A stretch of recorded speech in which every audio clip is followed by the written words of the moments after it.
They say Lemuria sank beneath the waves, swallowed by the ocean, lost to time. But some stories, whispers really, speak of survivors, immortals who walked out from the waves carrying the weight of ages on their shoulders. They found refuge in the shadows of the world, blending in, observing. Their existence, a secret pact with the rising tides. Their faces change, moulded by time and artistry. They wear the shells of mortals, living countless lives within the flow of humanity. But their eyes, those windows to the soul, they remain unchanged.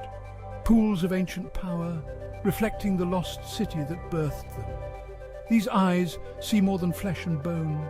They see the energy that binds us, the threads of fate, the echoes of what was and what might be. And so they walk among us, these remnants of a forgotten civilization. Guardians of secrets older than the moon. Their purpose, shrouded in mystery. Their presence, a subtle pull on the fabric of reality. They are the whispers in the wind, the shadows that flicker at the edge of your vision. A secret society bound by blood and destiny. Two gifts were bestowed upon the Lemurians as their island home crumbled around them. The first, an extended lifespan, a chance to navigate the currents of time, to witness the rise and fall of empires. The second, a power that hummed in their veins, a connection to the Earth's energy. A power they could channel, manipulate and bestow. It manifested in different ways. Some could heal with a touch, others command the elements with a whisper, but their most potent ability resided in their gaze. A sustained look could drain the life force of another, fueling their own immortality. It was a power they used sparingly, a necessary evil in a world that sought to unravel them. And then there were the crystals, relics of their sunken city, infused with the energy of Lemuria. These stones became conduits for their power, amplifiers of their abilities.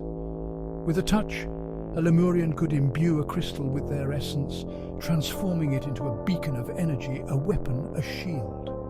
Each crystal became a piece of their legacy, a silent testament to their enduring presence. Not all Lemurians were born with the same potential. Some possessed a stronger connection to their heritage, their powers burning bright. These were the keepers of their ancient knowledge, the protectors of their secrets. They were tasked with ensuring the survival of their lineage, for they were not truly immortal.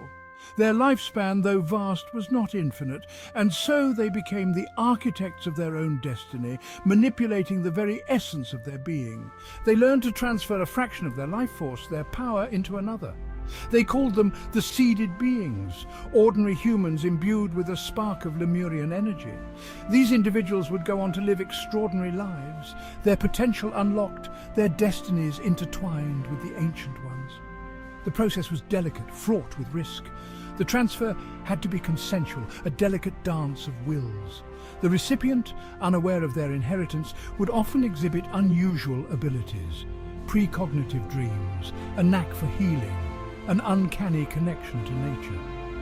They became unwitting pawns in a grand cosmic game, their lives shaped by forces beyond their comprehension.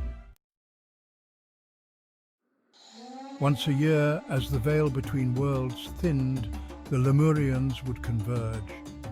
Drawn together by an invisible pull, they would gather in a place of power, an echo of their lost city. It could be a secluded forest grove, a desolate mountain peak, or a forgotten catacomb beneath a bustling city. The location shifted with each passing year, a precaution against discovery. The convergence served a dual purpose. It was a time for renewal, for sharing knowledge and experiences gleaned over the centuries.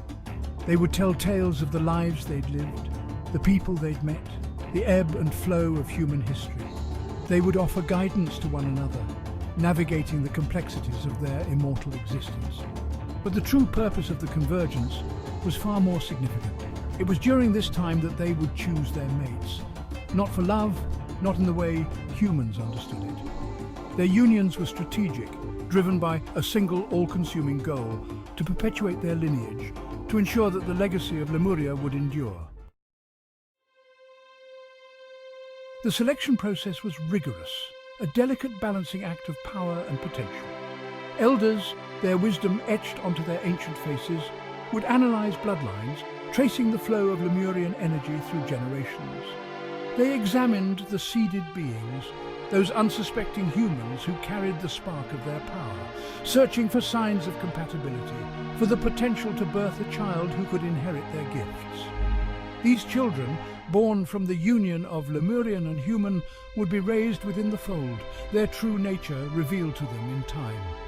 They would be trained to control their abilities, to walk the path of the ancients. They would become the future of their people, carrying the torch of Lemuria into the uncertain future. And so the cycle continued, an endless dance of life and death, of power and legacy.